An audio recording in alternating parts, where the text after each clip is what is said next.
10 নম্বর সর্বশেষ প্রশ্ন বলছেন, আসসালামু আলাইকুম শেখ ওয়ারাহমাতুল্লাহ। আমার প্রথম স্বামীর সাথে তালাক হওয়ার পর দ্বিতীয় বিয়ে হয়। সেখানে তার সাথে কিছুদিন সংসার করার পর তাকে বলি আমি প্রথম স্বামীর কাছে ফিরে যেতে চাই। এই কথা শুনে সে আমাকে তালাক দিতে রাজি হয়। ইদ্যতের সময় পার হলে কি আমি আমার প্রথম স্বামীকে বিয়ে করতে পারবো? পারবেন, আগে থেকে যেহেতু চুক্তি নেই, এতে চুক্তি নেই, ইশারা ইঙ্গিত নেই, সুতরাং জায়েজ রয়েছে।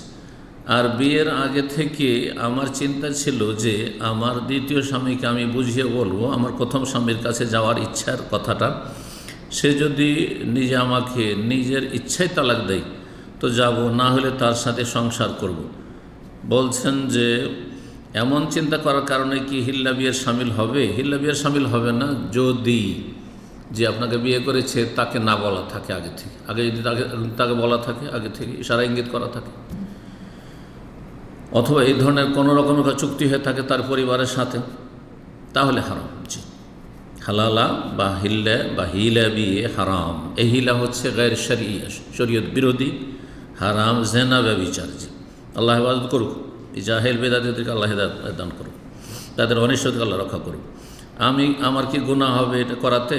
না, কোনো গুনাহ নেই। স্বেচ্ছায় যদি পরবর্তীকালে বিয়ে হয়েছিল তখন সংসার করার জন্য বিয়ে হচ্ছে, সেও জানছে আমি একে নিয়ে সংসার করব, বিয়ে করেছি, কিন্তু পরবর্তীকালে যে কোনো কারণে হোক ছেড়ে দিল অথবা তার কাছ থেকে ছাড়া নিয়ে নিলেন, তাহলে আপনি আপনার স্বামীর সাথে বিয়ে বসতে পারেন।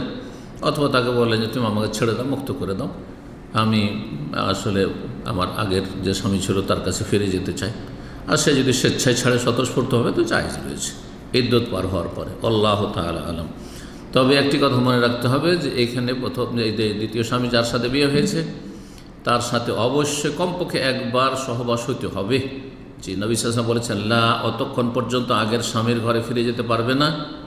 রেফা আল করাজের স্ত্রীকে বলেছিলেন যতক্ষণ পর্যন্ত হাত্তা তাজুকি ওসাইলাতা ওয়া ইয়াজুকু মিন ওসাইলা, যতক্ষণ তোমার সে মধুর স্বাদ গ্রহণ না করবে আর তুমি তার মধুর স্বাদ গ্রহণ না করবে, অর্থাৎ মিলন সহবাস হতে হবে কমপক্ষে। আল্লাহ তাআলা আলম। সুবহান রাব্বিকা রাব্বিল ইজ্জাতি আম্মা ইয়াসিফুন ওয়া সালামুন